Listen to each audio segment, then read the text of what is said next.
Let's tune in an NDB station and use the ADF to fly to it. And just to make it interesting, we'll do it by flying solely by reference to flight instruments. Now, flying to an NDB solely by reference to instruments is an emergency procedure, one you'd use if you got caught in the clouds or in low visibility. But knowing how to tune in and fly to an NDB in general can be very useful because there's a lot of them around. Using any electronic navigation aid, whether it's ADF or VOR, complicates your basic instrument flight task. That's because it adds another instrument to your scan pattern. Plus, tuning and setup tasks divert your eyes from scanning.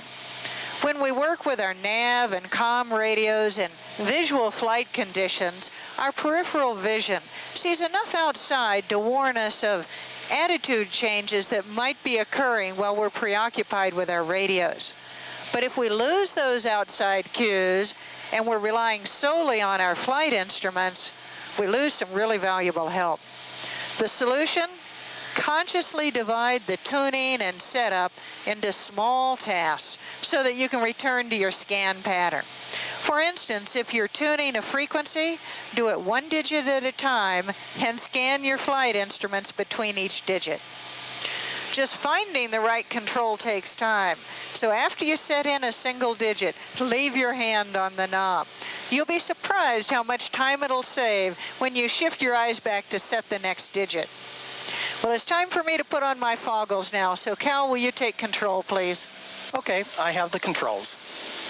Cal will be my safety pilot today while I'm wearing the foggles. I have the controls. Now let's see if we can find that NDB. What I'm going to do is home in on the San Jacinto NDB here. So step number 1 is to put in the frequency 227. I'll start with the hundreds frequency. Using the outer knob, I'll set in the 2 and then scan my flight instruments. Everything looks okay, so I'll set in the tens digit, the middle 2, using the small knob in the pushed-in position. Leaving my hand there, I scan the flight instruments. Then I'll set in the last digit, the ones digit, using the inner knob in the pulled-out position. That's a 7. And that's all set.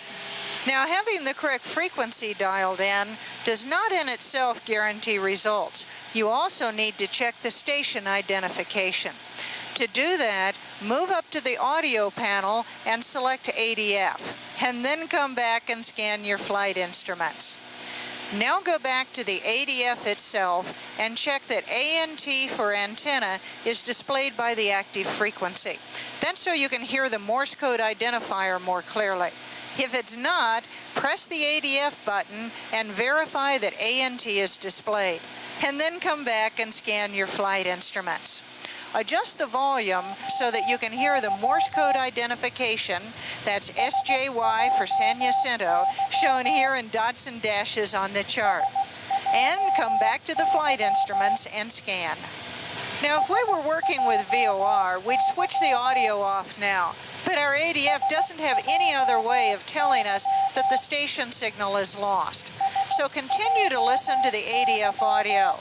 Just turn the volume down so you barely hear it, and then come back and scan your flight instruments. Now, since we're in ANT or antenna mode, the ADF needle is parked crosswise on the dial face. So locate the ADF button and scan your flight instruments. Now watch the ADF needle as you press the ADF button. The needle will swing around briskly.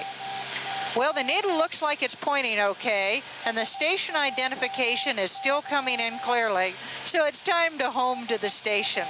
Take a hold of the heading knob on your ADF movable card and turn it until it indicates your approximate heading, and come back and scan your flight instruments. Now look at the ADF needle and note the inbound bearing, the bearing to the station. This is the course you're going to fly, so turn to that heading and make the turn just as you've done instrument turns before using the flight instruments.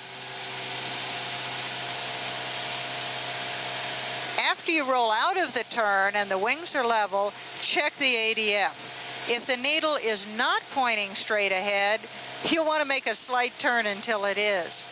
Estimate the size of the needed heading change by looking at the ADF dial.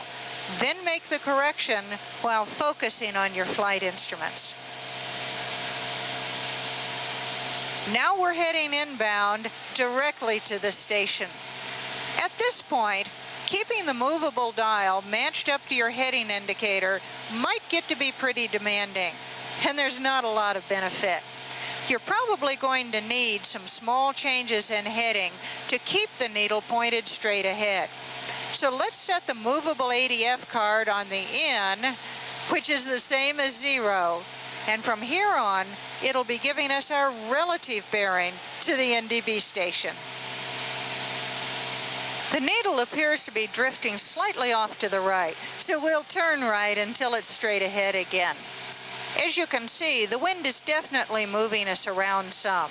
Even so, we're still heading into the station.